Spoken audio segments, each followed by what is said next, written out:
bloc, donc vous avez les attributs. Vous voyez que goal c'est 0 parce que notre bloc modèle n'a rien, ni volume, ni rien, ni teneur. Donc il faudrait passer par des méthodes géostatistiques, l'inverse de distance ou bien le clégeage pour essayer de déterminer la teneur moyenne sur chaque bloc. Ok. Donc maintenant c'est ce que nous allons faire. Ok. Voilà, je vais enlever les contraintes, remove all constraints. Ok. Donc on a déjà créé notre bloc modèle avec on a déjà créé une contrainte avec le bloc modèle. Maintenant on va essayer de déterminer, de faire une estimation, comme on le dit, l'estimation avec l'inverse de distance. Donc il y a estimation qui est là, donc je vais aller chercher inverse distance, estimation inverse distance. Donc dans inverse distance, je vais voir ici, il y a string file et il y a bloc modèle qui est là. Donc ça dépend de ce qu'on veut choisir. Ok. On peut prendre un bloc modèle directement et travailler avec ça, ou on peut prendre un fichier string et travailler directement avec ça. Donc je vais aller chercher le fichier composite 551 cutoff, ok, et je cliquerai sur ça. Donc il y a ID qui est là. Maintenant le string range, c'est les deux strings qu'on avait vu la fois passée pour le fichier composite. On avait vu deux strings 1 et 2. Donc c'est les deux strings qui vont s'afficher ici. Ok. Maintenant il y a weighted by the field. Donc ça c'est des tables optionnelles.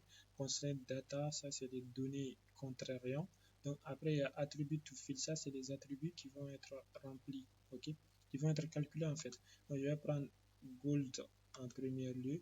Donc il y a la description, une est là, attribut name, ça c'est le nom. Maintenant anisotropique distance, il peut essayer de nous afficher tout ça.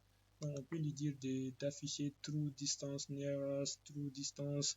Il y a beaucoup d'autres données. Quand on va essayer de les donner des noms, le nombre de true, ça dit true. Donc ça peut nous donner tout ça. Donc je vais dire ns comme nom example. Je vais lui dire nombre de drill hole, ndh, ok. Ça c'est la classification des attributs, ok. Classification des valeurs, des moyennes. Donc ça peut calculer tout ça. J'ajouterai encore une que je vais appeler densité, ok. Donc on aura aussi la densité qui va rentrer dans les calculs aussi, ok. Après ça, je cliquerai sur apply. Donc quand je vais cliquer sur apply, ça va directement me renvoyer sur cette table. On a standard qui est là. Donc on a un ellipsoïde ou bien un octon, ok.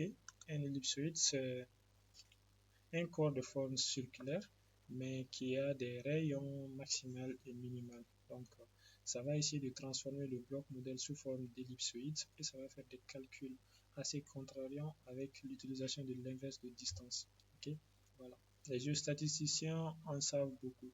Donc ça c'est le nombre minimal d'échantillons à être considéré ou bien à être sélectionné. Donc on peut mettre 5 comme on peut mettre 3, on peut mettre 2 ou bien 1. Voilà, bon, moi je vais mettre 5. Maximum number of examples to select, ça c'est le nombre maximal d'échantillons à être sélectionné. Donc on peut mettre 15 si on veut. Donc ça c'est les rayons maximal. Donc on peut mettre 999 comme rayon. Et les rayons vertical maximal aussi, on peut mettre 999. Ok. Donc il y a les bearings, les plonges et les dips aussi qui sont là. On va les laisser par défaut, ok. Donc on peut visualiser l'ellipsoïde aussi. On va essayer de visualiser. Voilà, voici l'ellipsoïde qui est là. Donc ça c'est notre ellipsoïde parce qu'on a donné des coordonnées 999, semi major, bearing et tout. Donc tout ça là sont ici. Maintenant il y a les create string file. Ça c'est de créer un fichier string à travers les données que nous assignons à notre ellipsoïde. Ok. Après ça on va cliquer sur apply. Donc quand on va cliquer sur apply, ça va nous faire revenir encore sur là. Donc après je cliquerai encore sur apply. Donc là on a inverse distance power, ça c'est le pouvoir de l'inverse de distance. Il y en a des gens qui vont prendre 3 ou bien 2, voilà, c'est pour donner le pouvoir au calcul sur l'inverse de distance, ok. Donc number of discretization points, ça c'est le nombre de points de discrétisation. Report file, ça c'est le nom du rapport qui va être généré. Donc ça peut être sous forme de notepad ou bien sous forme de PDF ou bien sous forme de CSV. Donc je vais les sous forme de notepad, ok. Après je cliquerai sur apply. Quand je vais cliquer sur le play, vous voyez que ça commence à procéder. Donc, les calculs vont commencer à se faire. Et voici le rapport qui est là.